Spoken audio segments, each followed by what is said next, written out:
Hello. तो D7 को हम लोग किस तरह से स्टडी करेंगे, इसको भी थोड़ा सा आज हम टच करेंगे।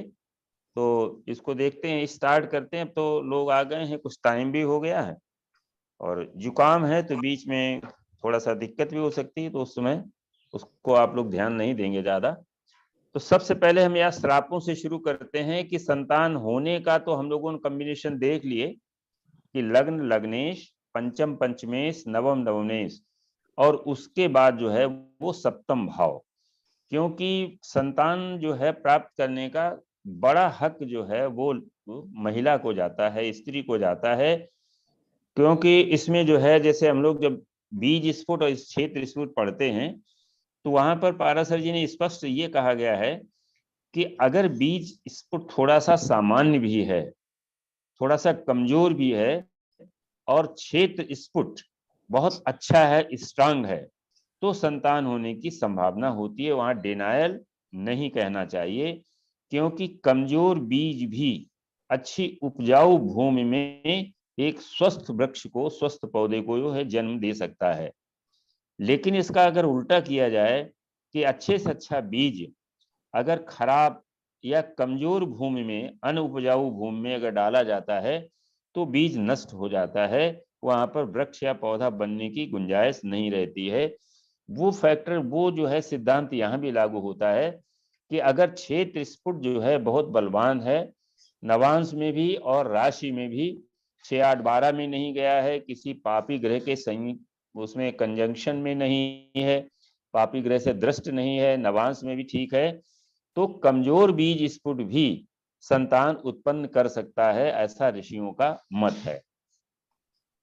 तो जब संतान हो जाती है, लेकिन कभी कभी क्या होता है, संतानहीनता, चाइल्डलेसनेस की दो स्थितियां बनती हैं। पहली स्थिति में एक तो ये होता है कि संतान होने के बाद उसकी मृत्यु हो जाती है और संतान का सुख जो है वो पेरेंट्स को नहीं मिलता।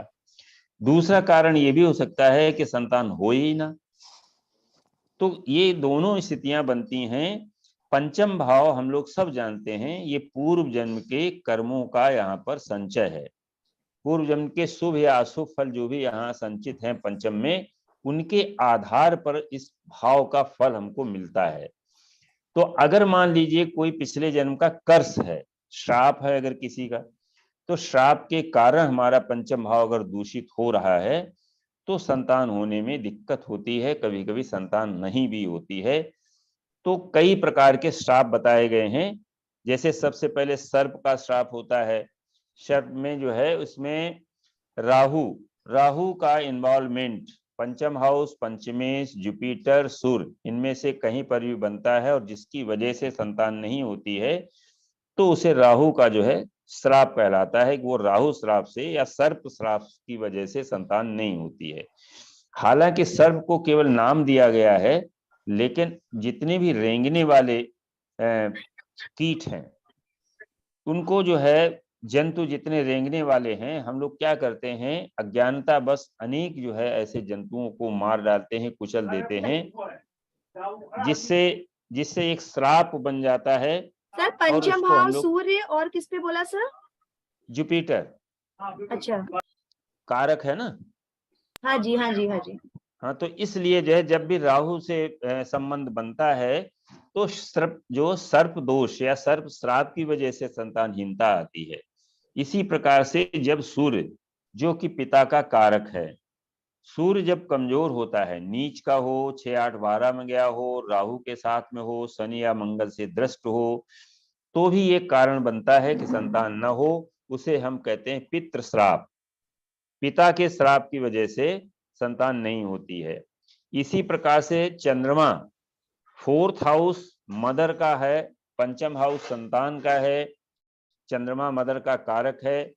तो जब चंद्रमा इन्वॉल्व हो जाता है, फोर्थ और फिफ्थ हाउस एफ्लिक्टेड हो जाता है किसी कारण से, तो हमको ये मान लेना चाहिए कि ये मात्र श्राप की वजह से ऐसा होता है। इसी प्रकार से जो है ब्रह्म श्राप, जब जो है बृहस्पति बृहस्पति पीड़ित होता है, बृहस्पति जो है ब्राह्मण का या जो लर्नेड लोग हैं, बड़े लोग हैं, सत लोग हैं, बुद्धिमान लोग हैं, इनका जब अपमान होता है पिछले जन्म में, तो इस जन्म में बृहस्पति पीड़ित हो जाता है, नीच का भी हो जाता है, कभी राहु के साथ में आ जाता है, कभी 6, 8, 12 में चला जाता है, कभी 8 में या 12 में होकर के बकरी हो जाता है। तो जब बृहस्पति कमजोर हो जाता है, जिसकी वजह से ये अनपत्य दोष बनता है, तो हम उसे ब्रह्म श्राप कहते हैं। तो आज हम 2-3 श्रापों की चर्चा करेंगे कि उनके लिए कॉम्बिनेशन क्या क्या होते हैं। आप लोग उसको नोट भी करते जाएं। ये बृहद पारस और होरा शास्त्र में जो है वो पूरा वर्णन है, वहां पर उन्होंने ज्यादा दिए गए हैं कॉम्बिनेशन, कहीं कहीं पर रिपीट भी हो गए हैं। तो यहाँ मिश्रा जी पर नमस्कार। मुख्य है 3। हाँ जी, नमस्कार नमस्कार क्या मंजूर जी। पढ़ा रहे हैं आज आप? तो कहाँ 2-3 हो? हफ्ते से हम, अरे भाई बोलो मत, हमारे तो दिन बड़े खराब चलने लगता है। खराब आजकल हम चलने क्यों? जलंधर में आ गए हैं। अरे बहू का जॉन्डिस हो गया, बड़ी ले, वाली बहू का, तो उसके लिए हम जुपी हॉस्पिटल में तो भर्ती हो जुपी गई थी, तो मैं उसका, यहाँ आ गई। तो उसका क्या मीन राशि में केतु वेतु चल रहा है क्या? नहीं, मीन में केतु तो नहीं है, लेकिन अब थोड़ा ग्रह तो इधर उधर हुए 19-20। हाँ, अभी जॉन्डिस हो अप्रैल में गया तो ठीक हो थोड़ा जाएगा। दिक्कत हो गई, तो हम यहाँ चले आए। अभी हॉस्पिटल में थी, अभी तो कंट्रोल हो गया है। कौन से, छोटी वाली की बड़ी वाली? बड़ी वाली की, जो अच्छा, आर्मी में जिसका है, जो आर्मी हॉस्पिटल में अभी भर्ती है। अच्छा, अभी जो शादी हुई है। हाँ, जो अभी शादी हुई है, तो बीमार पड़ गई, तो फिर अच्छा, ज्यादा बीमार हो गई, अस्पताल में भर्ती हो गई, ड्रिप लग गई, तो हम यहाँ चले आए। वो 2 नहीं नहीं, हफ्ते से हम ठीक इसी में किया उलझे आपने। हुए हैं। चलो आज कोई क्या बात पढ़ा रहे नहीं, हैं वो भी। बताइए। आज तो हम लोग ये कर्सिस पढ़ा रहे हैं कि संतान न होना या हम्म। तो संतान पिछले होने जन्म से के जो क्या? कर्सिस हैं, सर्प का श्राप है। समझ गए, 5th लॉर्ड, हाँ हाँ, 5th हाउस पे काम फिफ्थ कर रहे हैं। लॉर्ड ना, 5th हाउस पे ही चल रहा है। तो अच्छा अच्छा जैसे सर्प श्राप है, पितृ श्राप है, मातृ अच्छा श्राप अच्छा, है, हाँ समझ ब्रह्म गई। ब्रह्म श्राप है। तो उनके हाँ। कॉम्बिनेशंस जो है हम लोग देखेंगे, और फिर उनका उपाय, मुख्य अच्छा रूप से अच्छा। उपाय जो है वो महत्वपूर्ण है। तो हाँ जी आज हाँ हम जी। 3-4 श्रापों का चर्चा करेंगे, और फिर कुछ अच्छा, कुंडलियों को देखेंगे कि जिनके माने संतान नहीं है, तो वो योग लग रहे हैं कि नहीं लग रहे हैं। एक बात और आपको बता दें प्लीज, उनसे हाँ कहिएगा जी, बोलो। अखिलेश जी से कि भाई कम हाँ से जी, कम हम लोग को कुछ वीडियो नहीं मिल रहा है, पिछले कोई भी कुछ वीडियो गड़बड़ हो रहा है, क्या हो गया है? देखिए, वीडियो वीडियो अच्छा। नहीं। हाँ, वीडियो वीडियो क्या हो देखिए, गया? ऐसा है कि पहले पहली चीज तो सुनिए, वीडियो नहीं मिल रहे हैं तो हाँ पहली चीज तो ये कि कोई ना कोई रीजन रहा होगा। कभी हाँ रिकॉर्डिंग हो, हाँ, इसीलिए कभी नहीं रीजन ही हो तो पूछ पाई। रही हूँ, भैया क्या हुआ, ठीक कुछ है। हम तो दूसरा गड़बड़ा गए। दूसरा एक ये है हाँ ना कि जैसे वीडियो इसमें डालते रहो, तो पहले हाँ। क्लास की स्ट्रेंथ करीब 18, 20, 22 हो रही थी। अब वो घट अच्छा करके 10, 12, 13 में आ रही है। तो ये हो अच्छा सकता है कि अच्छा, आने वाले समय में वीडियो डालना बंद भी हो जाए। तो ऐसा क्योंकि क्या? लोगों का रहता है ना, हाँ क्यों भाई, देखिए ये तो फैक्ट है भैया कि अच्छा, लोग मतलब कम जो हो गए चीजें तो क्या यहाँ पढ़ेंगे?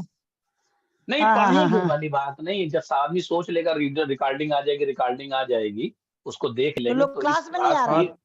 तो हाँ, क्लास की क्लास में, हाँ। जो क्लास की जो इम्पोर्टेंस है ना, उसकी हाँ हाँ ग्रेविटी वो डाउन हाँ होती जा रही है। तो ये आगे हो सकता है, लेकिन अभी जो पिछली बार जो वीडियो नहीं मिल पाए, उसमें तो हाँ।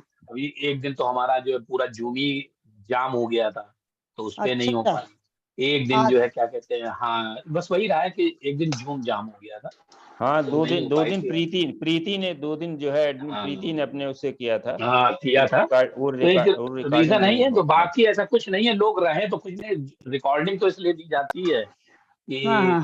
जो नहीं, जैसे आप, इंटरेस्ट। नहीं मेरी जो प्रॉब्लम हो गई, मैंने बताया ना, मैं बहुत बवाल में पड़ी हूँ, कभी इधर कभी उधर में। जी और अब जी, मेरे साथ चलो रेगुलर फिर, नहीं हो पा रही, तो थोड़ा सा दिक्कतें आई, तो हमने कहा भैया थोड़ा कोई सा बात बस नहीं। आ रहा था, वो भी गड़बड़ हाँ हो हाँ गया। हाँ, जी जी तो जरा सा जी। देखिएगा। और अभी हमारे यहाँ एक जने और भी कह रही थी, तो हमने कहा ज्वाइन कर लो, लोग आप करें, लोग कम हो रहे हैं, तो देखते हैं। एक जने नहीं और बोल लोग रही थी, कम, हमने कहा नहीं लोग कम का मतलब ये है कि वो पेड अच्छा, आज कैंडिडेट कम ज्वाइन नहीं नहीं हो रहे हैं, करते वो हैं? अच्छा, क्लास में ज्वाइन नहीं करते हैं। तो लगता है कि भाई क्लास थोड़ा सब लोग रहे, वीडियो मिल जाता है तो घर में अपना बैठे देख लिया। ओके ओके, ठीक है, अगली हाँ बार हम समझ गए। लोगों को कहेंगे भैया हाँ हाँ पढ़ने आ जाओ। हमारी तरह सबकी हाँ थोड़ी प्रॉब्लम है कि सास बन गए तो पगला गए हम। हाँ, सास सास बन गए तो पगला गए। सास चलिए स्टार्ट तो क्या करते करें हैं। बच्चों को लेके। चलिए हाँ, शुरू करिए, देखिए बताइए। इसमें हम लोग जो है पढ़े थे कि सबसे पहले हमको बच्चा होगा कि नहीं होगा, उसका सुख है कि नहीं। तो 3-4 बातें हम लोगों ने जो है जो पढ़ी थी, उसको थोड़ा सा रिकैप करते हैं कि लग्न लाड़ ये कमजोर नहीं होना चाहिए, पंचम लार्ड कमजोर नहीं होना चाहिए, पंचमेश जो है वो 6, 8, 12 में नहीं जाना चाहिए, राहु केतु के एक्सिस पे नहीं होना चाहिए। और जुपिटर और सन, जुपिटर चूंकि वैदिक का कारक है संतान का, और सूर्य जो है वो नेचुरल जोडियक का पंचम का लॉर्ड है, तो इनके सिग्निफिकेंस जो है वो कमजोर नहीं होनी चाहिए। तो फिर संतान जो है उसमें संतान में बाधा नहीं है।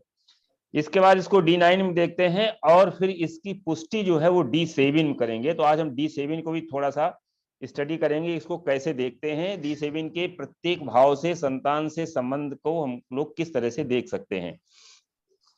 अब इसके बाद जो है कर्सिस की बात आती है। पारस जी ने बताया है कि अगर संतान होने के बाद उसकी डेथ हो जाती है और पेरेंट्स को संतान का सुख नहीं होता है, तो या फिर संतान होती ही नहीं है, इसके दो कारण हो सकते हैं कि पिछले जन्म में किसी न किसी तरीके से किसी व्यक्ति को किसी कारण से जो है उसके कर्सिस लग जाते हैं, श्राप लग जाते हैं, और उस श्राप की वजह से संतान इस जन्म में नहीं होती, उसका सुख नहीं मिलता है।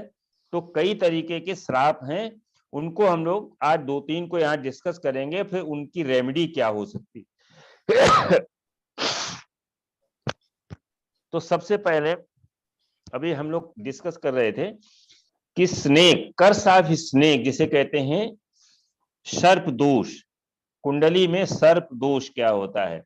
आजकल उस सर्प दोष को जो है लोगों ने जो है काल सर्प दोष कह दिया है। तो काल सर्प दोष जो है केवल तभी काम करता है जब 5-11 में सूर्य, राहु और केतु हो, और सूर्य भी उसमें कहीं न कहीं इन्वॉल्व हो रहा है, तो काल सर्प दोष भी जो है संतान में बाधा डालता है, बशर्ते 5-11 में राहु केतु हो। तो यहाँ पर कुछ मतलब जो है कॉम्बिनेशंस हैं, आप इनको चाहें तो नोट भी कर लें, क्योंकि हमने कई जगह से निकाल करके इनको इकट्ठा किया है। तो सबसे पहला है कि यदि पंचम में सर्प दोष के कॉम्बिनेशंस जो हैं, यदि पंचम में राहु मंगल से दृष्ट हो, यदि पंचम में राहु मंगल से दृष्ट हो, यानी 5-11 में राहु केतु हो, और मंगल या तो द्वितीय भाव से बैठ करके देखता हो, या 11वें भाव से बैठ करके देखता हो, या 10वें भाव से बैठ करके पंचम हाउस में बैठे राहु को देखता हो, तो संतान नहीं होती है। सर यदि साथ में युति हो तो राहु मंगल युति हो, राहु मंगल की युति है वो भी काम करती है, लेकिन दृष्टि का जो है विशेष दृष्टि इसलिए ली गई है कि मंगल की 3 दृष्टियां हैं। अब आप ऐसे समझिए, जब सेकेंड हाउस में मंगल बैठेगा तो परिवार का हाउस है वो परिवार के हाउस को डिस्टर्ब करेगा। एक तो राहु पंचम हाउस में संतान आने में बाधा डाल रहा है, और मंगल जो है वो परिवार के भाव में बैठ करके परिवार के भाव को नष्ट कर रहा है। इसलिए डबल इंपैक्ट हो जाने की वजह से युति एक अलग फैक्टर है, लेकिन दृष्टि दूसरा फैक्टर है। इसी प्रकार से जब हम 11th में मंगल बैठेगा तो 11th से सेकेंड हाउस को भी देखेगा चौथी दृष्टि से, और पंचम हाउस को भी देखेगा, तो संतान का भाव और परिवार का भाव डिस्टर्ब होगा। जब आप 10th हाउस में मंगल को बैठाल करके पंचम पर दृष्टि डालेंगे, 8वीं दृष्टि, तो वहां पर वो लग्न को देखेगा, और लग्न जो है वो भी एक प्रोमिनेंट फैक्टर है संतान उत्पन्न करने के लिए।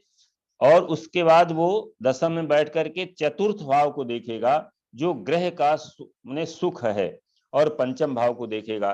तो दृष्टि इसलिए ली गई है कि दृष्टि में 3 भाव जो है वो पीड़ित हो जाते हैं मंगल के, क्योंकि मंगल की 3 दृष्टियां हैं, और राहु पंचम में बैठ करके पंचम को खराब कर रहा है। पंचम में जब राहु बैठता है तो पंचम से राहु 9वें भाव को भी देखता है और लग्न को भी देखता है। तो संतान से संबंधित जितने प्रोमिनेंट हाउसेस हैं उन सबको वो डिस्टर्ब करता है, और मंगल जो है अपनी दृष्टि के द्वारा 3 भावों को वो पूरी तरीके से डिस्टर्ब करता है। तो ये प्रबल संतान बाधक योग बन जाता है। तो पहली बात है, पहला ये कॉम्बिनेशन है, पंचम में राहु मंगल से दृष्ट हो तो संतान नहीं होती।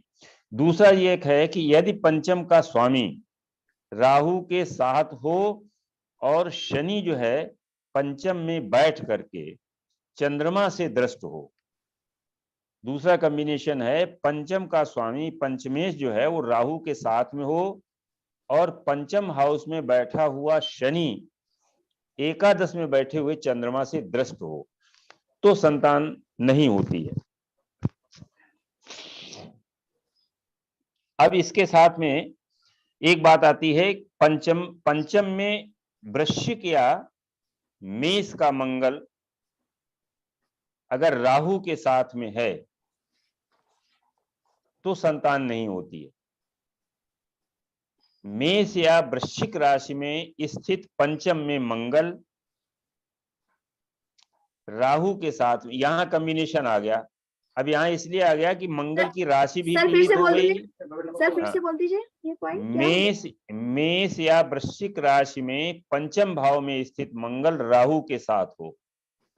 अब यहाँ पर देखिए मंगल जो है मेष राशि का जो मंगल है या वृश्चिक राशि का मंगल है और राहु वहां पर बैठा हुआ है, तो मंगल जो है पंचमेश भी है, पंचमेश मंगल है और भाव भी वहां पर पंचम है, तो पंचम हो गया, पंचम का स्वामी हो गया, ये दोनों राहु की चपेट में आ गया और मंगल की राशि जो है पीड़ित हो गई। अगर दूसरी मेष है अगर, तो 11th 12th लॉर्ड भी जो है मंगल बन जाता है, वो पंचम में जब बैठता है तो पंचम को खराब करता है। तो ये तीसरा था।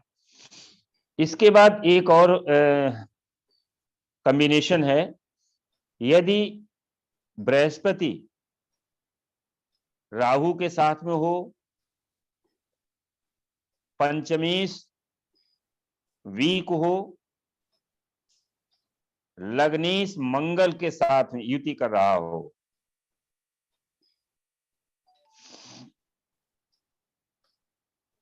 यदि जुपिटर, यहां कारक लिया गया है, जुपिटर राहु के साथ हो, पंचमेश वीक हो, कमजोर हो और लग्नेश मंगल के साथ युति कर रहा हो,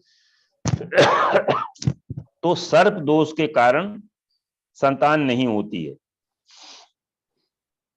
इसमें एक नोट और कर लीजिए कि अगर बृहस्पति की दृष्टि नहीं है तो मेष राशि में स्थित मंगल, पंचम में मेष राशि में स्थित मंगल केवल पुत्रियां देता है, फीमेल चाइल्ड देता है, मेल चाइल्ड नहीं देता। 1, 5, 9 यानी अग्नि तत्व की राशियों में पंचम में बैठा हुआ मंगल केवल फीमेल चाइल्ड देता है। अगर अपने ग्रुप में किसी के भी पंचम में मंगल 1, 5, 9 राशि में बैठा हो और उसके मेल चाइल्ड हो तो वो जरा अपनी कुंडली बताए।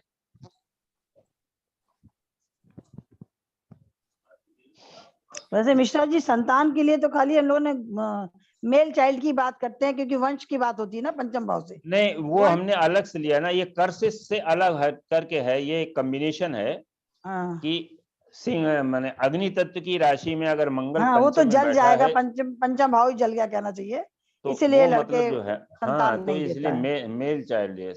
अपने ऋषियों ने संतान को केवल मेल चाइल्ड से ही माना है, हाँ जी, इसलिए यहाँ पर मेल चाइल्ड वैदिक में की, तो पूरा मेल चाइल्ड की बात करता है ना, वैदिक में हाँ तो हाँ हाँ, तो संतान इसलिए जो है ये एक योग है। अगर 1, 5, 9 में मंगल किसी का पंचम में हो तो वो बताए जरा। सर 1, 5, 9 में होना चाहिए। डालू क्या? हाँ, 1, 5, 9 राशि में, 1, 5, 9 राशि में मेरा सर सिंह राशि में मंगल है, 7 में घर में है। नहीं, पंचम हाउस में बता रहे हैं, पंचम हाउस में नहीं है सर। पंचम हाउस में 1, 5, 9 राशियों में अगर मंगल है तो केवल जो है उसके फीमेल चाइल्ड चिल्ड्रन आते हैं, मेल चाइल्ड नहीं आता है। तो ये अपने एक प्रेडिक्शन का एक पार्ट हो सकता है। मान लो कोई कुंडली आती है और मंगल वहां बैठा है 1, 5, 9 में, तो इसको आप प्रेडिक्ट कर सकते हो। शर्त ये लगी है कि जुपिटर कहीं से उसको देख ना रहा हो, नवम में जुपिटर ना हो, क्योंकि नवम का जुपिटर नवम हाउस को, लग्न को और पंचम को सबको देख रहा है। तो जुपिटर की दृष्टि से पाराशर जी ने लिखा भी है, शुभ दृष्टि हीने, अगर शुभ दृष्टि से वो हीन है तो फिर ये पूरा फल इस तरह से मिलेगा। तो शुक्र की भी दृष्टि अब जो इसका शुभ जो मानी है, जाती है ना, हाँ ना, शुक्र की दृष्टि है तो इसका मतलब आसपास कहीं न कहीं सूर्य भी होगा तो सूर्य कमजोर हो जाएगा। ठीक है। अगर मान लीजिए शुक्र भाई मान लीजिए एकादश में हाँ, तो शुक्र तो बुध तो सूर्य या तो आसपास हुआ द्वादश में कहीं। होगा। हाँ जी हाँ। हाँ हाँ, तो वो उसमें शुक्र की दृष्टि नहीं मानेंगे, केवल बृहस्पति के लिए है कि उसी की दृष्टि जो है वो अच्छी है। उनकी कुंडली अब इसके बाद जो है, हाँ हाँ जी बताएं। में सर राशि पड़ रही है, मतलब पंचम में। जी तो सर उसमें मंगल क्या बैठा है। बताया? सर एक फ्रेंड है हमारा, उसके जी पंचम जी धनु राशि पड़ रही है ठीक है। और मंगल उसमें बैठा है, लेकिन गुरु के साथ ही बैठा है। लेकिन सर उसके 2 फीमेल मतलब चाइल्ड हैं अभी। हाँ तो अब देखिए क्या हुआ, बृहस्पति, मैंने बोला कि बृहस्पति की दृष्टि होनी चाहिए। और साथ में युति है तो नहीं माना जाएगा? ना ना ना, युति में तो बृहस्पति भी खराब हो गया ना। और सर सेम डिग्री के हैं दोनों, 12-12 डिग्री के। हाँ तो इसलिए जो है वो मंगल जो है अब धनु राशि, अब देखिए पंचमेश पंचम में है। हाँ और पंचमेश। मतलब जो है इसको कहा जाए मंगल है ना, मंगल नवमेश भी होकर के वहां बैठा है। हाँ नवमेश होके बैठा है जी सर। ठीक है ना। हाँ। और चौथे का स्वामी भी होकर के बैठा, फोर्थ लॉर्ड भी वहां पर बैठा हुआ है। जी भाई फोर्थ लॉर्ड में वृश्चिक राशि चौथे भाव में पड़ी है। जी जी जी। तो अब फोर्थ जो, हाँ जब फोर्थ लॉर्ड बैठेगा तो पंचम का वो द्वादश है, हाँ पंचम को कमजोर कर देगा। अच्छा। और एक चीज और है, दूसरा यह है कि कारक जो है, जब भी कारक अपने भाव में बैठता है, अच्छा वहां पर किसी और भी बृहस्पति, इस पर शनि अथवा राहु की दृष्टि भी होगी। नहीं शनि की सर, दृष्टि है कि नहीं? नहीं सर शनि किस भाव में है? शनि सर इनका उच्च का है 3रे भाव में। तो तो वो तो तीसरे भाव से पंचम में पंचम की तो डायरेक्ट हो दृष्टि गई ना नहीं वो होगी। तो। तीसरी दृष्टि तीसरी दृष्टि नहीं हो खराब ही गई। हो गई। वो तीसरी तो हो गई। ज्यादा खराब करती है। तो हाँ। इसलिए जो है वो वही बताया ना कि यहाँ पर बृहस्पति और मंगल दोनों कमजोर हो गए। शनि के, शनि उच्च का है यानी वो ज्यादा पावरफुल है। हाँ। तो फीमेल तो चाइल्ड वैसे भी इसलिए शनि देता ना। हाँ तो वो शनि हो गया ना, शनि ने ही दिया, बाद बाकी कारक जो है फीमेल चाइल्ड पीड़ित हो उसी ने गया। दिया, कारक पीड़ित है, शनि हाँ ने फीमेल चाइल्ड को कारक दिया। पीड़ित है, कारक पीड़ित है और लार्ड पीड़ित है। भाई नवम का स्वामी भी वहीं बैठा है और कारक भी बन करके बृहस्पति वहां बैठा है और शनि से दृष्ट है। तो स्वाभाविक है कि जो है, अच्छा वहां अब शनि देखो स्वामी किसका है, शनि स्वामी है छठे और सातवें का। हाँ। तो षष्ठेश होकर के पंचम को देख रहा है तो पंचम को डैमेज करेगा वो। और सप्तमेश जो है, आपको हमने पिछले उसमें बताया था कि जो तृतीय भाव है वो डिस्ट्रक्शन का है। जैसे लग्न में क्रिएशन है, 3 जो साइकिल होते हैं ना, साइकिल ऑफ क्रिएशन यानी ब्रह्मा, साइकिल ऑफ सस्टेंशन यानी पालन करता, और उसके बाद जिसे विष्णु कहते हैं, और साइकिल ऑफ डिस्ट्रक्शन संहार करता। तो लग्न जो है, जितने हमारे केंद्र भाव हैं, they are the houses of creation, 1, 4, 7 और 10। जो इसीलिए पणफर के जो भाव हैं हमारे 2, 6 हैं, 2, 5, 8, 11 ये पणफर हैं। तो ये हमारे सस्टेनर हैं, ये हमारे जो है अर्थ त्रिकोण के मुख्य रूप से ये भाव हैं। और जब बच्चा पैदा होता है तो पालन पोषण कहाँ से होता है? सेकंड हाउस में धन भी है और उसका परिवार भी है, तो बच्चा वहां पालन पोषण। और थर्ड हाउस क्या होता है? थर्ड हाउस डिस्ट्रक्शन का है, यानी तृतीय भाव जो है वो लग्न के भाव को डिस्टर्ब कर देता है, डिस्ट्रक्शन कर देता है। तृतीयेश जब भी किसी भाव से तृतीयेश जो है जब उसको देखता है तो उसको खराब करता है। तो यहाँ पर देखिए शनि जो है पंचम से तृतीयेश होकर के देख रहा है, तो पंचम हाउस को वो डैमेज कर रहा है। डैमेज का मतलब आप ये समझिए कि डैमेज का मतलब जो है वहां पर मेल चाइल्ड नहीं आ रहा है। वहां पर देखिए बृहस्पति और मंगल जैसे 2 मेल प्लेनेट बैठे हुए हैं और धनु राशि में वहां पर बैठे हुए हैं, लेकिन फिर भी 2 पुत्रियां हैं, उसके मेल चाइल्ड नहीं है। तो इसके पीछे का कारण क्या है? एक तो कारक और वहां का लार्ड, बृहस्पति वहां का स्वामी भी है और बृहस्पति वहां का लार्ड भी है और कारक भी है, और ये वहां पीड़ित हो गया। इसीलिए कहा गया है कारको भाव नाशाय, यानी कारक अगर किसी भाव में बैठ जाता है उस भाव की हानि करता है। लेकिन इसके पीछे जो आधी जो प्रेडिक्शन है वो नहीं कही गई इसमें, कि अगर वो कहीं से पीड़ित हो जाता है तब। तो यहाँ पर शनि से पीड़ित हो रहा है तो कारक उसने भाव का नष्ट कर दिया, मेल चाइल्ड नहीं आने दिया। तो ये नियम लगता है, आप इसको लगा के देखें। अगर बृहस्पति से दृष्ट नहीं है तो 1, 5, 9 राशियों में पंचम हाउस में बैठा हुआ मंगल केवल पुत्री संतान देता है, पुत्र नहीं देता है। अब इसमें क्या पंचम भाव करते हैं? में शनि और हाँ। मंगल की द्युति कहीं से भी पड़ जाए तो भी हाँ। संतान में बाधाएं होती है, बाधा आती है शनि हाँ। मंगल दोनों की, चाहे कहीं दोनों से भी हाँ। तिथि उसकी इसकी पड़ जाए, दोनों की तो अगर पंचम इसलिए में पड़ गई तो संतान नहीं देता है, बहुत परेशान करता है। नहीं तो संतान मतलब इसको इस मेल तरह से चाइल्ड। बना ले हाँ, मैडम, इसको इस तरह से बना ले कि हाँ अगर 5th हाउस में शनि या मंगल का किसी भी तरह से संबंध बन जाए, कॉम्बिनेशन तो हाँ, मुश्किल है, शनि और मंगल का किसी भी तरीके से संबंध बन जाए चाहे पंचम हाउस, दृष्टि संबंध हो चाहे जैसा भी हो, तो हाँ, मेल तो चाइल्ड वो के लिए संतान प्रॉब्लम होने में आती है। हाँ दिक्कत। मेल चाइल्ड, आप फीमेल नहीं पकड़िएगा क्योंकि फीमेल चाइल्ड के लिए इन्होंने नहीं लिखा है, और अक्सर फीमेल चाइल्ड हो जाता है तो लोग कहते हैं, आपने कहा था संतान बच्चा नहीं होगा, आजकल लोग कहते हैं मेल फीमेल सेम है, इसलिए आप हाँ, prediction वो में तो थोड़ा सा रूल बदल समय दीजिए। समय के हिसाब से सब। हाँ नहीं, आप बदल आप दीजिए, देखिए मतलब इस कहने का हाँ तरीका। एक कम्बिनेशन और भी है हम्म, कि यदि बृहस्पति जो कारक है हम्म, वो मंगल के साथ में है और हाँ जी। लग्न लाड़ राहु के साथ में है हम्म, और 5th लाड़ जो है वो 6, 8, 12 में है, तो संतान नहीं होती है। इसको सर, लिख लीजिए, हाँ। बृहस्पति हाँ। मंगल के साथ में है यानी जुपिटर प्लस मार्स, लग्न लाड़ राहु के साथ में है, लग्न लाड़ प्लस राहु, और 5th लाड़ जो है वो यदि 6, 8, 12 में बैठा है तो संतान नहीं होती।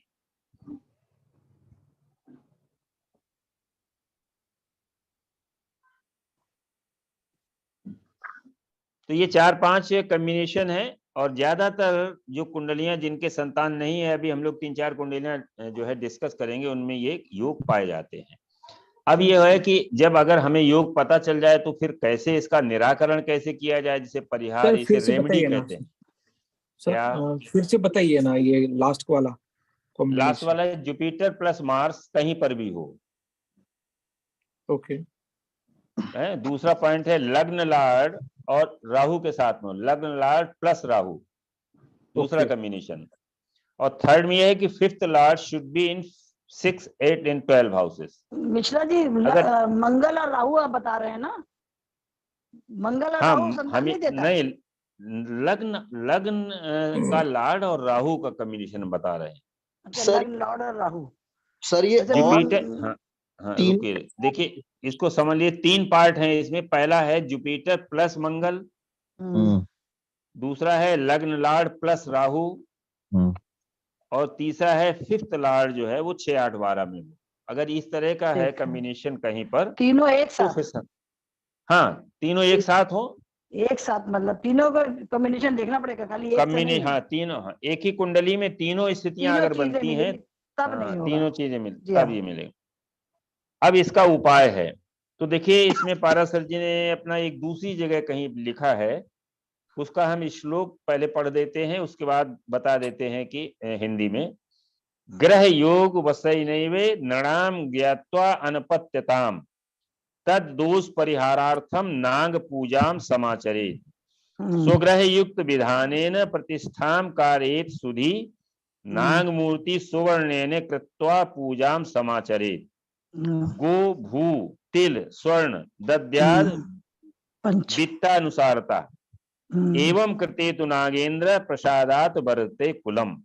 इसका अर्थ ये हुआ कि अगर राहु की वजह से, सर्प दोष की वजह से संतान में बाधा आ रही है, तो ऐसे जातक को अपने घर में सोने की नाग मूर्ति बना करके उसकी प्रतिष्ठा करके पूजा करनी चाहिए।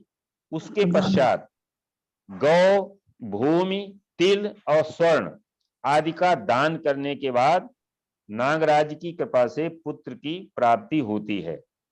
तो ये मतलब जो है इन्होंने वो बताया है कि रेमेडी इसकी क्या हो सकती है। नाग देवता की पूजा करनी चाहिए और ब्राह्मणों का भोजन कराना चाहिए, गौ, भूमि, तिल, स्वर्ण आदि का दान करना चाहिए, तो ये जो है इस श्राप से मुक्ति मिल सकती है। तो इस तरीके से जो है इस श्राप का। अब एक और श्राप बनता है जिसे हम लोग पितृ श्राप कहते हैं। मिश्रा जी, त्र्यंबकेश्वर में हाँ जी। जो शाप की मुक्ति कराते हैं, यही पूजा तो कराते हैं सर? हाँ हाँ, तो वही पूजा है, कन्वोकेशन में यही जो तो नाग बात। पूजा वही है जो आजकल काल हाँ सब के लोग जाते हैं कराने। हाँ सेम हाँ, चीज है, वही यही नाम को कराते हैं, सेम पूजा वही है ये। बस। तो वही पूजा तो एक ही तरीके से होती है। पूजा एक अब ही है। देखिए होता क्या है कि आज के युग में हमारे शास्त्र जो है, माता पिता को जो है वो देवता कहा गया है। इस जन्म में पृथ्वी के जो देवता हैं वो माता और पिता ही हैं। और दूसरा यह है कि इस जीव की उत्पत्ति का जो कारण भी है वही माता पिता, उन्हीं की वजह से ये जीव उत्पन्न भी होता है। भरण पोषण शिक्षा आदि सारी चीजें जो है वो माता पिता के द्वारा ही प्राप्त होती हैं।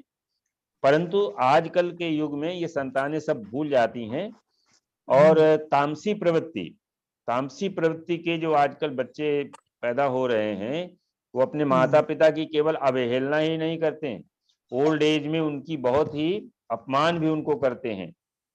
लेकिन अब देखिए दूसरा पक्ष देखिए, सही कहा। पिता मोह बस भले ही उनको कुछ न कहे, पिता मोह बस उनको भले ही कोई श्राप न दे, लेकिन उसकी आत्मा जब कष्टित होती है तो वो श्राप बन जाता है। बिल्कुल सही कहा। क्योंकि पुत्र से पिता को लगाव होता है, इसलिए प्रत्यक्ष रूप में वो उसके माने जो है बुरे होने के लिए कोई बात नहीं कहता है, लेकिन उसकी आत्मा कष्टित होती है उसके व्यवहार से। तो जब आत्मा कष्टित हो जाती है तो वही पितृ श्राप बन जाता है। तो पितृ श्राप की वजह से भी संतान नहीं होती है और उसके कुछ कॉम्बिनेशन पाराशर जी ने बताए हैं, वो हम आपको बता रहे हैं। पहला है यदि सूर्य, देखिए यहाँ पर पिता का कारक सूर्य है तो सूर्य पर ही सारे निगेटिव इफेक्ट बताए कॉम्बिनेशंस में। तो उनमें जो है राहु और शनि ये दो मुख्य जो है सूर्य के शत्रु हैं। पंचम हाउस पंचमेश और बृहस्पति ये तो कारक हैं और सूर्य जो है वो पिता का कारक है। तो पहला इसमें कॉम्बिनेशन बताया कि यदि सूर्य पंचम हाउस में नीच का हो, अभी हम लोग चर्चा कर रहे थे कि नीच का सूर्य जो है वो संतान में बाधा देता है। यदि सूर्य पंचम हाउस में नीच का हो, लिखते जाइए ये, और शनि के नवांश में हो, शनि के नवांश में हो। अब थोड़ा सा इसको आप मैथमेटिकली, सब लोग विज्ञ हैं, सब लोग जानकार हैं। तुला राशि में सूर्य नीच का होता है और तुला राशि में शनि के दो नवांश आते हैं, एक 10 अंश से लेकर के 13-20 तक और 13-20 से लेकर के 16-40 तक। तुला का 7, 8, 9 चौथा और पांचवा नवांश वो शनि का नवांश कहलाता है।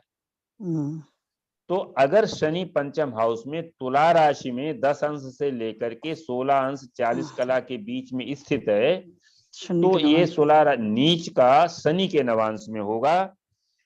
और यदि वो पाप कर्तरी में है तो संतान नहीं होती। अब देखिए इसमें पंचम हाउस में सूर्य कमजोर हो गया है। सूर्य जब कमजोर होता है तो वहां पर पिता का कारक है और कमजोर इसलिए हुआ है कि पिछले जन्म में कहीं न कहीं पिता पीड़ित हुआ है आपके व्यवहार से, जिसकी वजह से ये सूर्य यहाँ पर नीच का हुआ है और शनि के नवांश में आया। शनि यानी पुत्र है, सूर्य का पुत्र है, तो पुत्र के नवांश में नीच का होकर के आया है। इसका मतलब है कि पिछले जन्म में पिता आपके व्यवहार से बहुत ज्यादा पीड़ित हुआ है, जिसकी वजह से इस जन्म में संतान नहीं हो रही है। दूसरा कॉम्बिनेशन है यदि गुरु सिंह राशि में है। देखिए हम लोग अभी 1 महीना देख चुके हैं और दूसरा महीना अभी आने वाला है, जिसे खर मास कहते हैं। खर मास में मतलब जो है सूर्य या तो धनु राशि में होता है या मीन राशि में होता है, तो उसे खर मास कहते हैं। क्यों? इसमें कि वहां पर सूर्य जो है वो बृहस्पति को अपना अग्नि तत्व प्रदान कर देता है। बृहस्पति क्रूअल हो जाता है, जिसकी वजह से कोई भी मांगलिक कार्य नहीं होते, शादियां नहीं होती खर मास में, गृह प्रवेश भी नहीं, क्योंकि गुरु जैसा पवित्र जो ग्रह है वो सूर्य की क्रूअलिटी, सूर्य का जो तेज है तत्व वो ले लेता है, जिसकी वजह से वो शुभ नहीं रहता, उसके अंदर भी क्रूअलिटी आ जाती है। इसलिए गुरु अस्त हो जाता है ना, गुरु अस्त भी तो हो जाता होगा। नहीं, गुरु अस्त नहीं, तो गुरु अस्त तो तब होगा ना जब बृहस्पति के साथ में डिग्री, हो। वो बृहस्पति, अच्छा। हाँ, बृहस्पति की राशि में जब आता है सूर्य, तभी तब वो खरमास लगता है। हम्म, तो दूसरा कॉम्बिनेशन है गुरु सिंह राशि में हो, पंचमेश सूर्य के साथ में हो, और लग्न पंचम और नवम भाव में पाप ग्रह हो। पंचम और नवम। लग्न पंचम, हाँ, गुरु सिंह, हाँ, गुरु सिंह राशि में हो, पंचमेश सूर्य के साथ में हो, और लग्न पंचम और नवम में पाप ग्रह हो। पाप ग्रह में 3 ग्रह आते हैं मुख्य रूप से, राहु केतु और मंगल शनि, 4। सर फिर बताइए सर, इसमें से जुपिटर, लियो, पंचमेश। हाँ हाँ, 5th Lord with sun, ascendant 5th और 9th हाउसेस में मेलेफिक प्लैनेट हो।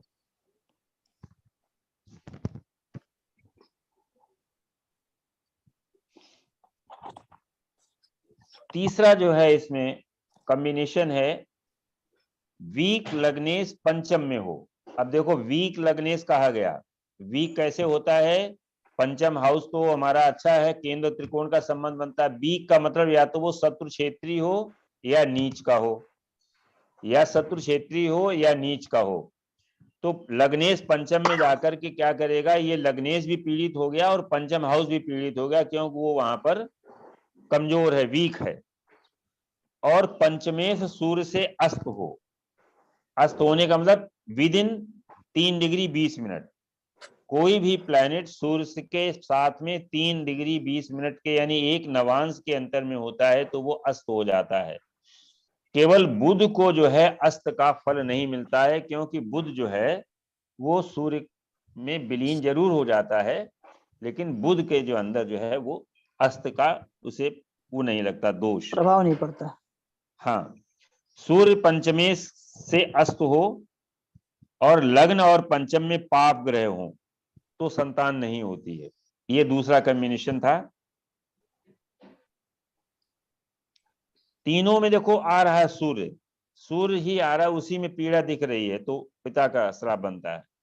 तीसरा कॉम्बिनेशन है लग्न एवं पंचम में सूर्य मंगल शनि हो। लग्न एवं पंचम में सूर्य मंगल शनि हो, ये 3 ग्रह जो है लग्न में हो और पंचम में हो, तीनों एक साथ हो सकते हैं। तीनों जो है 2 1 में हो, 1 1 में हो, और अष्टम एवं 12th भाव में गुरु और राहु हो। गुरु और राहु अष्टम में हो या द्वादश में हो तो संतान नहीं होती। अब देखिए यहां पर यह कहा गया है कि सूर्य मंगल और शनि से होना चाहिए कॉम्बिनेशन, सूर्य पीड़ित होना चाहिए। पंचम हाउस में अगर है तो पंचम भाव भी पीड़ित हो जाएगा, अगर लग्न में है तो लग्न भी पीड़ित हो जाएगी। तो सूर्य पीड़ित हो गया, पंचम हाउस पीड़ित हो गया, या सूर्य पीड़ित होकर के लग्न पीड़ित हो गया, तो एक कॉम्बिनेशन बन गया। और गुरु जो है राहु के साथ में 8 या 12 में हो तो संतान नहीं होती। अब इसके बाद एक कॉम्बिनेशन और है, यदि सूर्य अष्टम में, शनि पंचम में और पंचमेश राहु से युक्त हो और लग्न में पाप ग्रह हो। अब पाप ग्रह कौन बना? पाप ग्रह केवल बना हमारा राहु शनि आ गया, मंगल और केतु बन सकते हैं। अष्टम में सूर्य, पंचम में शनि, पंचमेश राहु से युक्त और लग्न में पाप ग्रह। आप इसको कोई कुंडली चार्ट बना करके इसको रखिएगा, फिर आप देखिएगा कि ये कॉम्बिनेशन कहां कहां से पंचम हाउस को, नवम हाउस को, लग्न को कैसे प्रभावित करते हैं। तो ये संतान न होने का एक कॉम्बिनेशन है। लास्ट में आवाज कर दी थी। हाँ जी, लास्ट में बताया कि अगर अष्टम में सूर्य हो, पंचम में शनि हो, अच्छा, और पंचमेश राहु से युक्त हो, हाँ, तो और लग्न में पाप ग्रह हो, तो लग्न पीड़ित हो गया, पंचम पीड़ित हो गया, पंचमेश पीड़ित हो गया और सूर्य पीड़ित हो गया। इस तरीके से ये 4 फैक्टर पीड़ित हो गए तो संतान नहीं होती है। अब इसका उपाय जो है बताया गया है पाराशरी में, पाराशरी ने जो इसका उपाय बताया है उसका श्लोक पढ़ते हैं।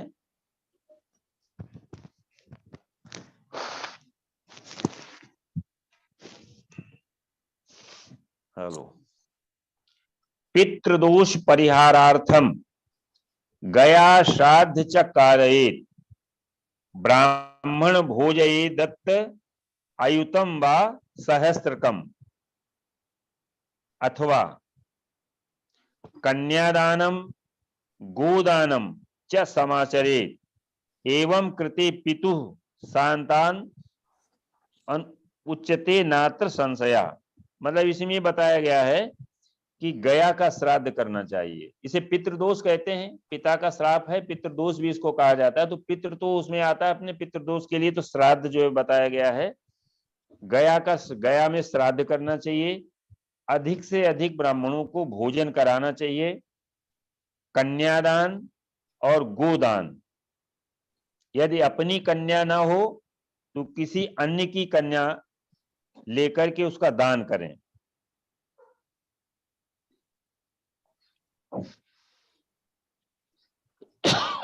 इसका जो है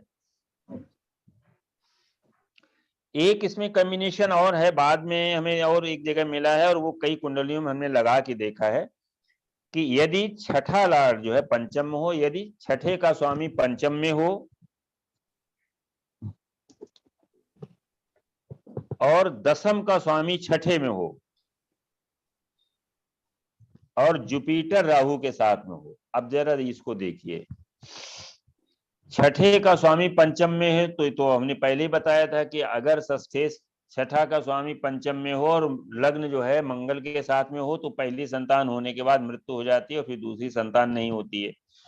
तो ये कॉम्बिनेशन यहाँ पर आधा लग गया कि छठे का स्वामी पंचम में बैठ गया तो वहां पर बाधा उत्पन्न कर दी।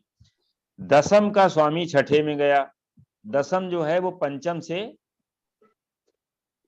अष्टम पड़ा ना, छठा पड़ा। दसम जो है वो पंचम से छठा पड़ा, पंचम से षष्ठे जो है रोग कारक है और वो आ गया छठे भाव में, पंचम से सेकंड हाउस में, पंचम के परिवार भाव में या उसकी वृद्धि भाव में आ गया। तो छठा भाव का स्वामी किसी भी भाव से, छठे भाव का स्वामी अगर उसके सेकंड हाउस में जाता है तो वो उस भाव को कमजोर करता है। 10th लॉर्ड जब भी छठे में आएगा तो सर्विस दिला देगा लेकिन संतान में वो बाधा उत्पन्न करता है। और जुपिटर राहु के साथ में हो तो ये भी उसमें पितृदोष में ही एक कॉम्बिनेशन आता है। अब इसके बाद जो है एक और बताते हैं, मातृशाप। मिश्रा जी लास्ट वाला लाइन जरा दोबारा बोलिए, पितृशाप वाली लास्ट। हाँ लास्ट इसमें जुपिटर राहु के साथ में हो, छठा 6 लॉर्ड पंचम में हो, अच्छा 10th लॉर्ड छठे में हो और जुपिटर राहु के साथ में हो। ठीक। अब अपने यहाँ देखिए जब भी मात्र शाप की बात करते हैं तो अपने यहाँ एक स्मृति मनुस्मृति में आया ना, कुपुत्रो जायते क्वचित कुमाता न भवति। यानी भारतीय संस्कृत में जो है वो मदर का स्थान सबसे ऊंचा माना गया है। पुत्र के या किस संतान के पालन पोषण में माँ हमेशा जो है पुत्र के लिए मंगल कामना करती है, चाहे वो उसको भले ही पिटाई करता हो, लेकिन माँ के हृदय में कभी भी पुत्र के खिलाफ कोई भी वो नहीं निकलती है। परंतु क्या होता है कि कभी कभी माने कुपुत्र जिसे कहते हैं, वो पुत्र अपने दुष्कृत्यों के द्वारा, दुर्व्यवहार के द्वारा मदर को परेशान करता है। तो जैसे उसमें हमने बताया था कि पिता जो है मोह के कारण पुत्र को कभी भी उल्टा सीधा नहीं कहता, श्राप नहीं देता, लेकिन उसकी आत्मा जब कष्टित होती है तो वो श्राप बन जाता है। ठीक इसी प्रकार से मदर अगर मान लीजिए किसी पुत्र के, अपने संतान के किसी व्यवहार से दुखी होती है, परेशान होती है, क्यों?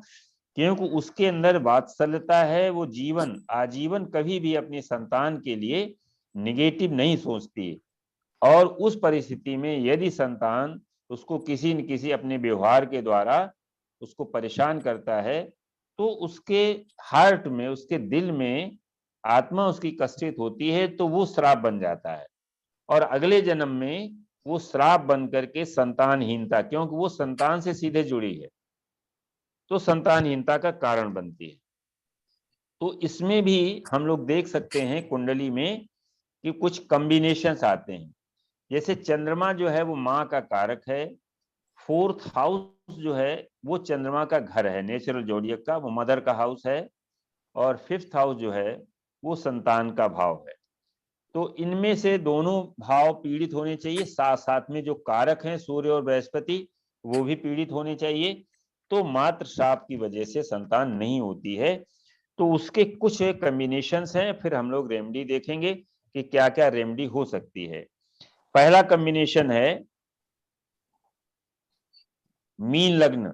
मीन लग्न में पंचमेश चंद्रमा यदि नीच का है, पंचमेश चंद्रमा, अब देखिए नीच का है, वो पंचमेश होकर के नवम में गया है, नवम में नीच का होगा, क्योंकि 4, 8, 12 मीन लग्न में अगर पंचमेश चंद्रमा है तो नीच का वो होगा नवम भाव में। तो अब देखिए पंचमेश नीच का हो गया और नवम भाव में नीच का प्लेनेट बैठा है। आप ये ना समझिए कि वो पंचमेश होकर के बैठा है, आप ये समझिए कि वो नीच का प्लेनेट नवम में बैठा है, तो उसने नवम को भी माने खराब कर दिया, और पंचमेश होकर के नीच का हो गया, तो दोनों भाव यहाँ पर खराब हो गए। और इसके साथ ये भी नहीं कहा अष्टम में और दसम में पाप ग्रह हो, यानी वो पाप कर्तरी में भी हो। तो जब दसम में हो गया पाप प्रभाव आ गया, और अष्टम में बैठ करके जब पापी होगा, तो सेकंड हाउस जो परिवार का भाव है उसको भी देख रहा होगा, तो दोनों चीजें पीड़ित हो गई। यहाँ परिवार का भाव पीड़ित हो गया, और दसम जब पीड़ित होता है, आप सब लोग जानते हैं, विद्वान हैं आप, जब भी दसम पीड़ित होता है तो लग्न पीड़ित होती है, क्योंकि दसम का प्लैनेट लग्न को केंद्रीय प्रभाव दे करके लग्न को या तो मजबूत करेगा या फिर उसको कमजोर करेगा। अगर पापी ग्रह बैठा हुआ है दसम हाउस में तो लग्न को कमजोर करेगा, और अगर यहाँ पर कोई अच्छा ग्रह बैठा हुआ है तो लग्न को बली करता है। देखिए यहाँ सूर्य और मंगल ये दिग्बल को प्राप्त करते हैं, तो जब दिग्बली बली ग्रह यहाँ बैठ जाते हैं तो ऐसी कुंडली की पोटेंसी बढ़ जाती है। लेकिन अगर वहीं शनि अगर बैठ जाए या राहु दसम में आ जाए तो हमारी लग्न कमजोर हो जाती है। दसम भाव जो कमजोर होता है तो लग्न भी कमजोर होती है। लेकिन सर दसम का राहु अच्छा बोलते हैं सर? नहीं, अच्छा मतलब वो राजयोग तो दे देगा ना, स्वास्थ्य को खराब करेगा। लग्न के के लिए अंदर जो अच्छा है वो देता है 10th का राहु, इल्यूजन, 10th का राहु नौकरी के लिए अच्छा देता है। देखिए वो होता क्या है, नौकरी के लिए अच्छा होता है, health के लिए खराब करता है। राहु डिजायर क्रिएट करता है। तो अगर किसी व्यक्ति के अंदर महत्वाकांक्षा नहीं है तो आगे बढ़ने का वो प्रयास भी नहीं करेगा। तो दसम में बैठ करके वो कर्म के प्रति डिजायर उत्पन्न करता है, इल्यूजन भी उत्पन्न करता है कि हमको आगे बढ़ना है। और जब उसके लिए वो प्रयास करता है तो उसको वो फल मिल जाता है। इसीलिए इसको राहु को वहां अच्छा माना गया है। मेरे बेटे के है मिश्रा जी, बड़े बेटे का। हाँ, तो केतु 4th में जब आता है तो वहां 4th का सुख जो है वो कमजोर होता है। बिल्कुल सही। जो घर का सुख है वो भले ही उसकी सर्विस में वो चाहे जितना सेटिस्फाइड हो, लेकिन फैमिली लाइफ को लेकर के वो थोड़ा सा कहीं न कहीं परेशान जरूर रहता है। 4th का केतु जो है वो खराब करता है। तो दसम हाउस में जो राहु अन्य सारी चीजें अच्छी करेगा, लेकिन जो है वो लग्न को थोड़ा कमजोर करेगा। दूसरा एक और कॉम्बिनेशन है इसमें, malefic in 4th and 5th।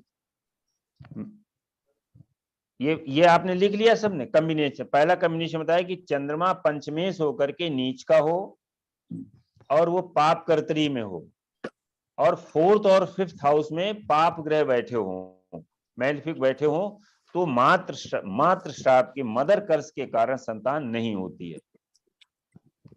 दूसरा इसका एक और कॉम्बिनेशन है,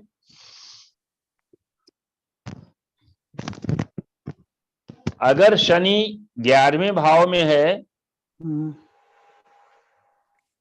और नीच का चंद्रमा पंचम में है, नीच का चंद्रमा पंचम में है, नीच का चंद्रमा पंचम में है, 8 तो ये तभी यानी संभव हो सकता कर्क है लग्न कि में मिथुन लग्न में ही संभव। है। नीच का चंद्रमा कैसे क्यों? होगा? वहां तो तुला राशि आ जाएगी पंचम में, कर्क का नी होगा। नी शनि जो है 4 8 12 if Saturn in the 11th house and हाँ debilitated moon 4 8 12 यहाँ 8 कर्क लग्न। वृश्चिक 4 8 राशि 12 पड़ेगी। कर्क कर्क लग्न कर्क हाँ तो लग्न कर्क आएगी। हाँ हाँ जी, कर्क लग्न में, हाँ कैंसर लग्न हाँ में कैंसर ये में आएगी। संभव है। और malefic in fourth house, fourth house fourth को इसलिए ले लिया है कि वो जब भी सुख का घर, फोर्थ हाउस में मातृ सुख पापी ग्रह आएगा तो चंद्रमा पीड़ित हो जाए। अपने आप कमजोर हो जाता है, क्योंकि वो नेचुरल जोडियक का जो है कर्क राशि है। तो वहां पर जो है जब भी मैलेफिक होगा तो जो है ये काम करेगा। तो ये दूसरा कॉम्बिनेशन है। अच्छा देखिए क्या शनि, हाँ बताएं रजनी जी बताएं।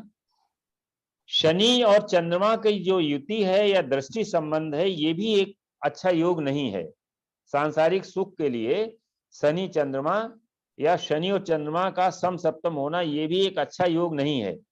तो यहाँ पर शनि जो है वृष राशि का, शनि 11th में होगा और वृश्चिक राशि का चंद्रमा पंचम में होगा, तो ये कमजोर स्थिति। वहां शनि अच्छा है, नेचुरल जोडियक में अपने घर का है, कुंभ राशि का, लेकिन यहाँ मित्र के घर में बैठा हुआ है। तो शनि पावरफुल होकर के कमजोर चंद्रमा को देख रहा है और चंद्रमा और कमजोर हो रहा है, जो फोर्थ और फिफ्थ दोनों हाउसेस को खराब कर रहा है। तो ये एक चाइल्ड रिलेशनेस का अच्छा कॉम्बिनेशन बनता है कि मात्र जो है श्राप से ऐसा संतान मिश्रा नहीं जी, आती। कुंभ हाँ राशि जी, का हाँ जी। चंद्रमा स्वयं का होगा तो क्या करता है? चंद्रमा सामने सिंह नहीं राशि का और कुंभ राशि का तो क्या करेगा? यहाँ भी मात्र नहीं सुख कम कर देगा। देखिए नहीं, यहाँ वृश्चिक पर लग्न में अगर चंद्रमा 11th फोर्थ में है, सॉरी शनि हाँ, फोर्थ में है और शनि चंद्रमा सिंह राशि का है तो क्या करेगा? वृश्चिक लग्न में हाँ, फोर्थ हाउस में शनि है और सिंह राशि में फोर्थ हाउस चंद्रमा, में शनि है, तो तो क्या ये खराब अपने हो जाएगा? कुंभ राशि में है, बैठा हुआ है शनि। हाँ जी, हाँ जी। तो एक पहली चीज तो ये है कि ऐसे जातक के पास शायद जो है भवन अपना नहीं होगा। अच्छा। अगर किसी का कॉम्बिनेशन है तो वो अपने नाम से कभी मकान न खरीदे, क्यों शनि जो है वो ओल्ड हाउसेस को रिप्रेजेंट करता कल है, मैं वो एक नया कुंडली मकान। देख रही थी, उसमें ही कुंडली में यही योग था। अभी शादी नहीं हुई हाँ लड़की की, लेकिन मुझे लगा कि हाँ पुराना बड़ा मकान मिलना चाहिए ऐसे लोगों को। तो शनि है ना, बड़ा नहीं पुराना शनि पुश्तैनी मकान तो देगा ना। नहीं वो देगा, लेकिन नया मकान अपने नाम से नहीं बना सकता। वो उसको फ्लैट, हेरिटेज में मिल सकता है, मदर का हाँ मिल सकता है, या मतलब जो है हाँ पुश्तैनी मिल सकता है, मकान में नहीं पुश्तैनी रह मिल सकता, सकता वो है। अलग है। हाँ हाँ, और चंद्रमा क्या करेगा? चंद्रमा तो पीड़ित हो गया पूरा, सिंह चंद्रमा राशि पीड़ित का। हो जाएगा। तो इसीलिए तो अभी शादी नहीं हो गई, शादी नहीं शादी उसकी का हो सुख रही। नहीं कुंभ मिल राशि रहा। क्या है, हाँ तो हाँ वो वही मतलब जो है सिंगर अगर वहां आ गया शनि अभी कुंभ राशि में, तो लगभग 30 साल की तो हो ही गई कन्या। हाँ हाँ, तो शादी होने में दिक्कत है, तो तो हो अभी ही अभी रही है। शादी नहीं हो रही। हाँ चंद्रमा अगर शनि से पीड़ित है तो हाँ निश्चित रूप से लेट मैरिज का योग बनता है। ठीक। अगला एक और कॉम्बिनेशन है, if fifth lord is ill placed.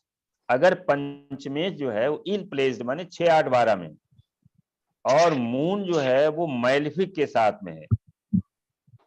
चंद्रमा पापी ग्रहों के साथ में है, पंचमेश जो है वो 6 8 12 में है, और लग्न लॉर्ड नीच का है।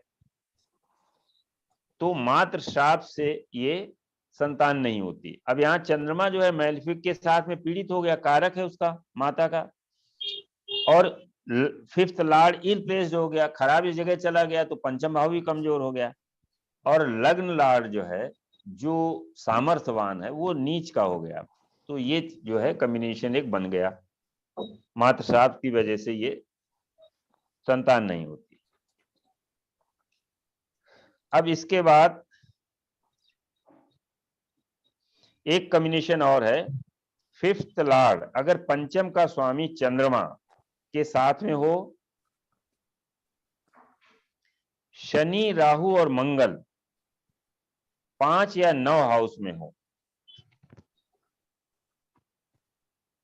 पंचमेश चंद्रमा के साथ में हो,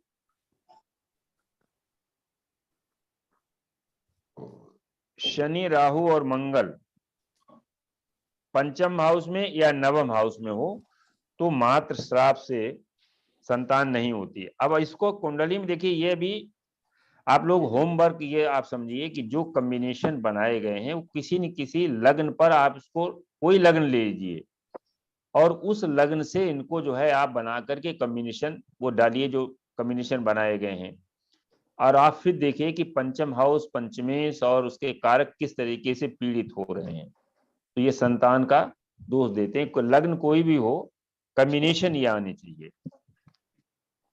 एक कॉम्बिनेशन और भी है, अगर 5 और 8 का एक्सचेंज है, अगर 5 और 8 का एक्सचेंज है, चंद्रमा और चतुर्थेश, चंद्रमा और चतुर्थेश 6, 8, 12 में है, तो मात्र श्राप की वजह से संतान नहीं होती है।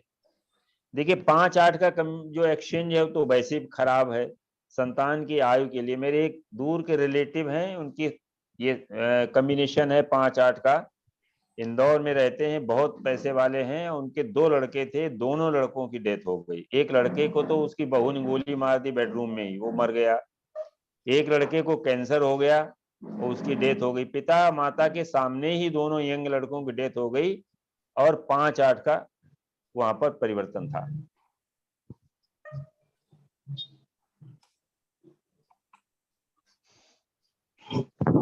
और आप ये चीज ये भी देख सकते हैं कि पंचमेश जो है, जैसे मंगल है, इंदिरा जी की कुंडली में आप देखिए 5, 8 का भी संबंध बन रहा है। जब एक्सचेंज के बाद 3 एक्सचेंज है, एक्सचेंज के बाद 5, 8 का एक संबंध बनता है। उनके दोनों पुत्रों की ट्रेजिक डेथ हुई है।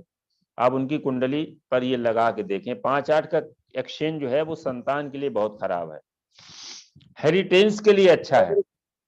ऐसे जातकों को युति है तो भी खराब है, 5, 8 की युति भी खराब है। संतान लेट संतान होती है, संतान को कोई रोग हो सकता है।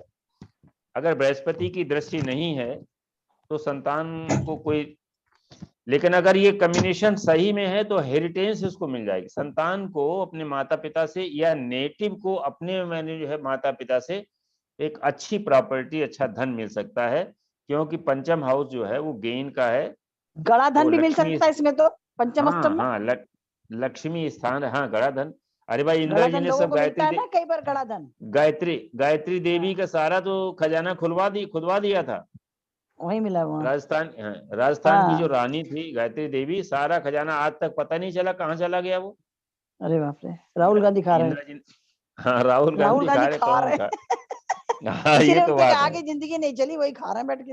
हाँ, वही खा रहे हैं। सर ये भी इफेक्ट करेगा, 5वें का जो स्वामी 8वें में बैठा हुआ है, सॉरी 12वें में बैठा हुआ है, और 8वें का स्वामी 6वें में बैठा हुआ है, तो एक दूसरे को देख रहे हैं, मंगल शनि है। रोग हेल्थ वाइज इसको मिलेगी दिक्कत। ओके, मतलब इसमें वो चाइल्ड वाला तो नहीं लगेगा जैसे आप बता रहे हो कि पंचमें नहीं, 5, 8 का संबंध मतलब जो है उसमें बृहस्पति अगर कहीं न कहीं इन्वॉल्व हो जाता है तो वो समन हो जाता है। नहीं, पंचम का स्वामी अष्टम में चला जाता है अगर। देखिए ये कॉम्बिनेशन बनाए गए हैं, इनकी रेमेडी भी बताई गई है, और रेमेडी बताए जाने का मतलब अगर उनको सही ढंग से रेमेडी कर ली जाए तो ये संतान होती है। ये माने रेमेडी उसी की बताई जाती है। मिश्रा जी एक बात बताऊं जी, मिश्रा जी एक बार बताऊं, ये पंचम का स्वामी जब 8वें में जाता है तब तो संतान हानि समझ में आ रही है, होता है। लेकिन पंचम का स्वामी 12वें की ये बात कर रहे हैं, अगर 12वें में जाता है तो ऐसे लोगों के बच्चे पढ़ने विदेश में बाहर चले गए, लौटते ही नहीं है। वो कहते हैं बच्चों का सुख नहीं मिलता है। अष्टमेश का अष्टम हो जाता है ना, पंचम से अष्टम चला जा रहा है। नहीं, वो पंचमेश है, द्वादश में है, पंचमेश द्वादश में है, अष्टमेश और बाहर चले जाते हैं बच्चे, दूर चले जाते हैं। है ही नहीं, अष्टमेश छठे में है। व्यय हो गया ना। हाँ जी, बोलो। इसमें कॉम्बिनेशन देखिए, ये कॉम्बिनेशन बन गया, 5, 8 का सीधा संबंध बन गया। ये नहीं, इनका 12वें का क्वेश्चन ना, नहीं, पंचमेश 12 में गया है।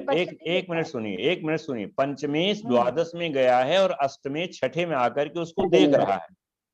अच्छा, तो सारा संबंध बन गया, तो बच्चे नहीं होंगे फिर तो। ये संबंध बन गया, ये चाइल्डलेसनेस का है, और बृहस्पति किसी भाव को देख नहीं रहा। बृहस्पति कहाँ, थर्ड हाउस में है क्या? बृहस्पति सर 5वें घर को देख रहा है, 11वें में है बृहस्पति। नहीं, वृक्ष में। पंचम को नहीं देख रहा है, नहीं होगा। पंचम को देख रहा है वो, पंचम हाउस को देख रहा है। पंचम भाव को अच्छा, देख रहा है। हाँ, तो लेकिन क्या एज क्या है इनकी? अप्रोक्सीमेट 30 इयर्स होगी सर। 30? अभी तो चांस बहुत है। तो अभी बहुत चांस है। लग्न क्या है? और कर्क लगन है सर। कर्क तो लग्न बताएं है तो इसमें आप नहीं, आईवीएफ का इस ये तरह हो के जाएगा, लोगों का पक्का ट्राई पक्का करने होगा। नहीं है। इसको आने नॉर्मल दीजिए नहीं होगा अभी। मिश्रा जी, ऐसे लोग हाँ। आईवीएफ ट्राई करने से बच्चे का सुख वहीं से कहीं आ जाएगा। नॉर्मल में दिक्कत देखो है, आप देख लीजिए। देखो, उसको पहले मेष राशि में बृहस्पति को आने दीजिए, ठीक है ना? इसके बाद जो है जो उपचार कराएं, पत्नी की कुंडली में भी अगर कोई दोष है तो ट्रीटमेंट कराने के बाद इसको संतान हो जाएगी। ट्रीटमेंट मेडिकल टाइप से बृहस्पति, होगा। हाँ, अगर बृहस्पति देख रहा है पंचम हाउस को, सूर्य संतान कहाँ देने को पर है? तैयार है। सूर्य सर है इनका 10वें दशम हाउस में है सर, उच्च का होकर। दशम हाउस उच्च का है। हाँ जी सर, शुक्र साथ में है। हाँ तो ये है विद इन उसमें है क्या, एक नवांश में है क्या? दोनों 6 पास डिग्री पास। 6 डिग्री दूर है सर। वो 15 सूरज है और शुक्र 21 डिग्री है। हाँ, तो पूरी संभावना है। इनका बीज स्फुट आप निकालिए, ठीक मिलेगा। ठीक सर। संतान हाँ। होगी, थोड़ा मेडिकल संतान होगी, कोई दिक्कत नहीं। इसको बृहस्पति को मेष में आने दीजिए, वो सूर्य से संपर्क करेगा। ठीक सर। समझे? जब सूर्य से बृहस्पति का संपर्क होता है तो संतान का योग बनता है। देखो ठीक सर। एक इसमें और है कॉम्बिनेशन, कैंसर लग्न विद मार्स एंड राहु। कर्क लग्न में मंगल और राहु बैठे हों, शनि और चंद्रमा पंचम में हो,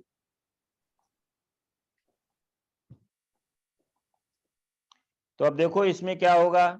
चंद्रमा शनि से पीड़ित हो गया, और 4th हाउस जो है कर्क लग्न हो गई ना, तो कर्क लग्न यानी कर्क राशि पीड़ित हो गई। इससे मतलब 4th हाउस पीड़ित हो गया मंगल राहु से। मंगल नीच का हो गया और राहु के साथ बैठा हुआ है। तो इसमें जो है जो रेमेडी बताई गई है, उस रेमेडी के बाद जो है या ऐसा देखा गया है कि संतान होती है। तो सेतु स्नानम प्रकर्तव्यम गायत्री लक्ष्य संख्यकम रौप्य मात्र भूपाया पीत्वा ग्रह दानम प्रयत्नता। मतलब यह है कि अच्छा, ब्राह्मणान भोजेत अस्वस्थ प्रदक्षिण। इसमें बताया कि रामेश्वरम में जाकर के स्नान करें, 1 लाख जो है गायत्री का जाप करें, ग्रहों का दान करें, ब्राह्मण को भोजन कराए, और पीपल की 1008 प्रदक्षिणा करें, तो इस साप से मुक्ति मिल जाती है। रामेश्वरम में स्नान, मात्र 1 श्राप, लाख कौन सा श्राप है ये मात्र शाप है। अच्छा। चंद्रमा पीड़ित हो, 4th 5th और चंद्रमा अगर ये पीड़ित हैं तो फिर मतलब जो है ये मात्र शाप। शेष जो है वो हम लोग अगले उसमें स्टडी करेंगे। अब इनको थोड़ा टेस्ट करते हैं। देखिए, जब तक कुंडली पर न लगे तब तक सिद्धांत समझ में नहीं आता है, तो कुछ कुंडलियों पर हम लोग इसको लगाते हैं।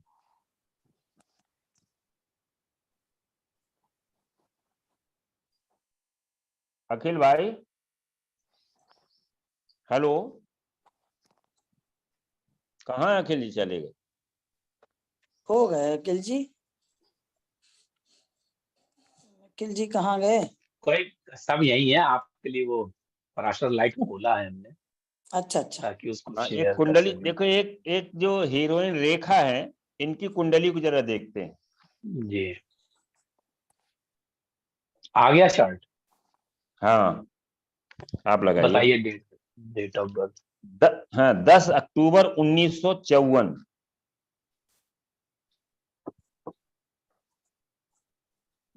जी 11 बजे 11 AM और मद्रास।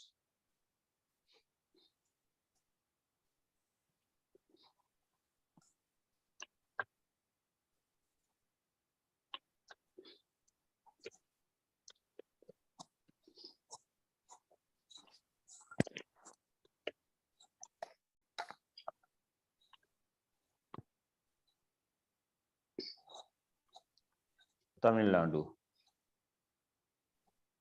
तमिलनाडु। मद्रास वहीं तो है ना।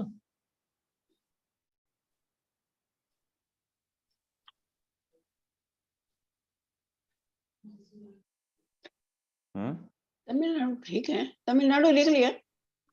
ठीक है, नीचे मद्रास, चेन्नई, चेन्नई।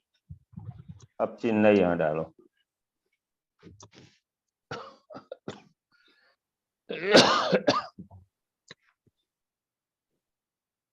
NNI।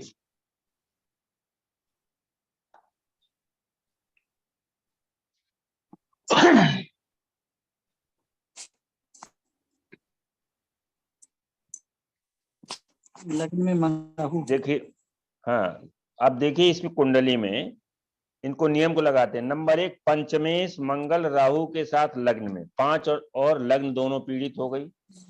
पंचम हाउस पर सीधी राहु की दृष्टि है। पंचम हाउस का स्वामी राहु के साथ में है।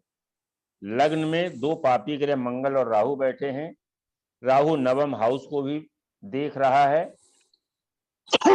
और शनि से दृष्ट है। पंचम हाउस जो है और पंचमेश दोनों शनि से दृष्ट है।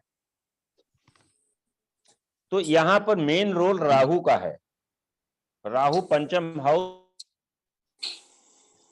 को पीड़ित कर रहा है, तो उनके कोई संतान नहीं है। ये नियम जो है आपने लगा लिया कि इस कुंडली में ये नियम लगता है। D7 भी देख लें क्या साथ ही साथ? हाँ D7 देख लो इनका। अभी D7 चूंकि हम लोगों ने पढ़ा नहीं है, चलो इसको ठीक है इस कुंडली को सेव कर लो जी। अगले संडे को हम लोग D7 जब देखेंगे तो इन कुंडलियों जी। का भी D7 से भी हम देख लेंगे कि वो चीज कंफर्म हो रही कि नहीं हो रही। बिल्कुल ठीक।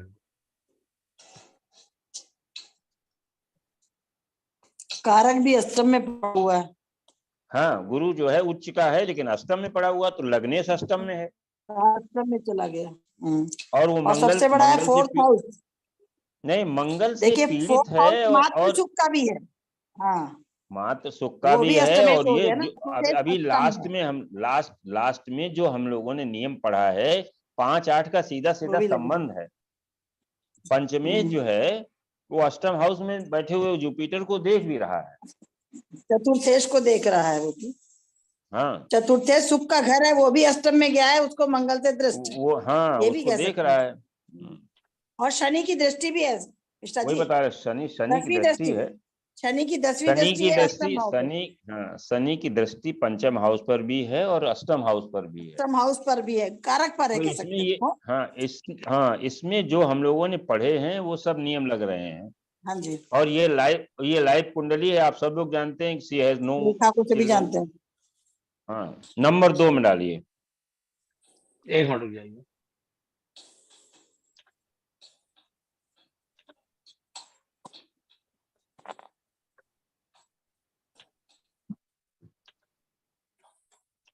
जी बताएं।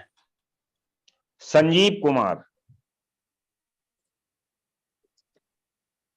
जी याद आ गए। 9/7/1937। 9 जुलाई 1937। टाइम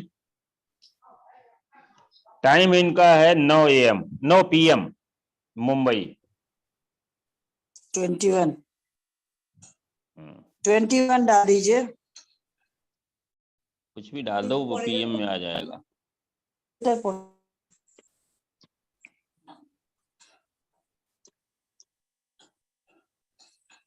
9 जुलाई।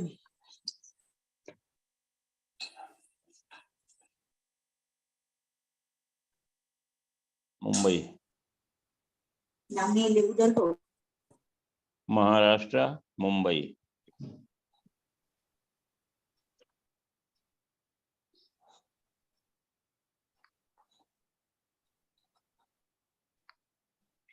देखिए इनकी मकर लग्न की कुंडली है और नीच का बृहस्पति लग्न में बैठा हुआ है, ठीक है ना। पंचम हाउस में आप देखिएगा राहु केतु के एक्सिस पर है और शनि से दृष्ट है, तृतीय भाव में बैठे हुए शनि से ये दृष्ट है और मंगल से भी, अष्टम दृष्टि मंगल से भी इसकी पड़ रही है पंचम हाउस पर। तो पंचम भाव और पंचमेश ये दोनों पीड़ित हो गए शनि मंगल से। अभी बताया था शनि और मंगल दोनों का प्रभाव पंचम हाउस पर हो और कारक बृहस्पति नीच का है और उस पर जो है मंगल की दृष्टि है।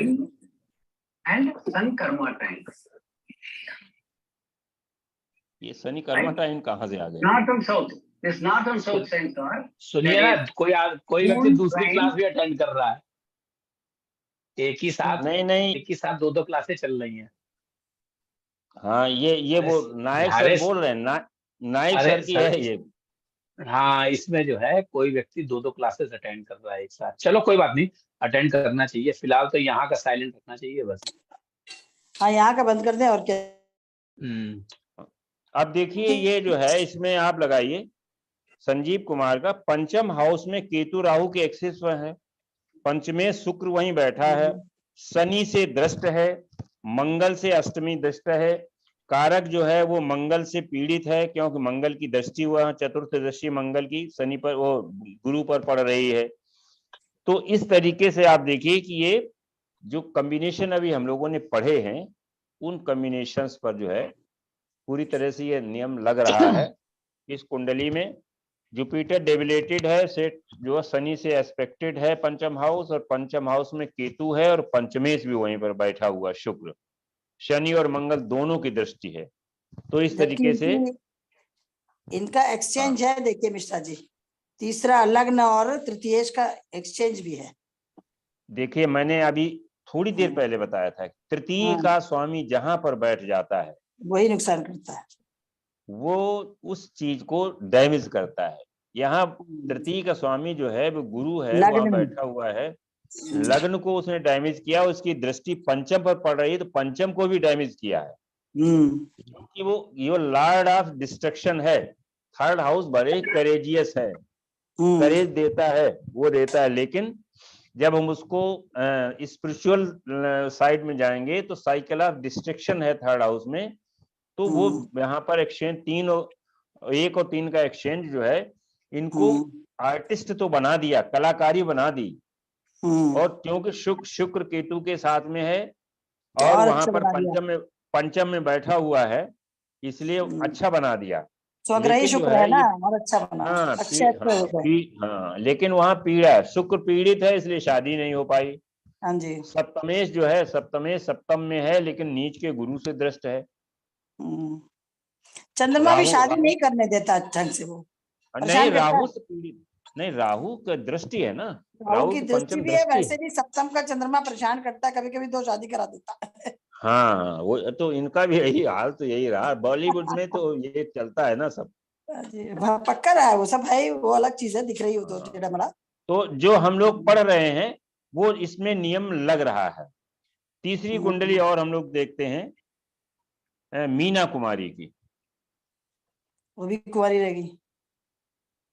नहीं, शादी हुई थी भाई, शादी हुई थी, हमको पता नहीं, पिक्चर हीरोइन के बारे में ज्यादा जानते नहीं है, पिक्चर ही नहीं देखते। शादी हुई थी, बच्चे नहीं है? हाँ बच्चे नहीं, मारता था इसका पति। मीना कुमारी के बारे में कुछ नहीं पता। गुलजार पता नहीं, गुलजार था कौन था। मैम सर ड्रिंकर थी बहुत बड़ी, सुनते हैं। पीती बहुत थी, पता नहीं क्या करती थी, बहरहाल हम लोग जो देख रहे हैं उसको देख रहे हैं। 1 अगस्त 1932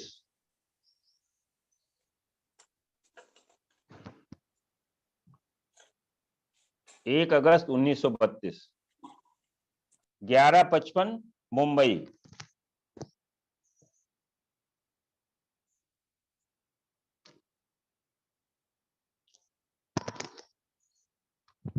तुला लग्न की कुंडली है। अब इसको देखिए जरा, पंचम में राहु है, पंचमेश शनि अपने से द्वादश में गया है और मंगल से दृष्ट है। पंचमेश शनि अपने से द्वादश में गया है और बकरी होकर के फिर राहु के पास आ रहा है, और राहु बकरी होकर के शनि की तरफ जा रहा है। तो मानिए पंचमेश पूरी तरीके से राहु के क्लच में है। और इसके बाद जो है आप और देखिए, इसमें मंगल से दृष्ट है शनि।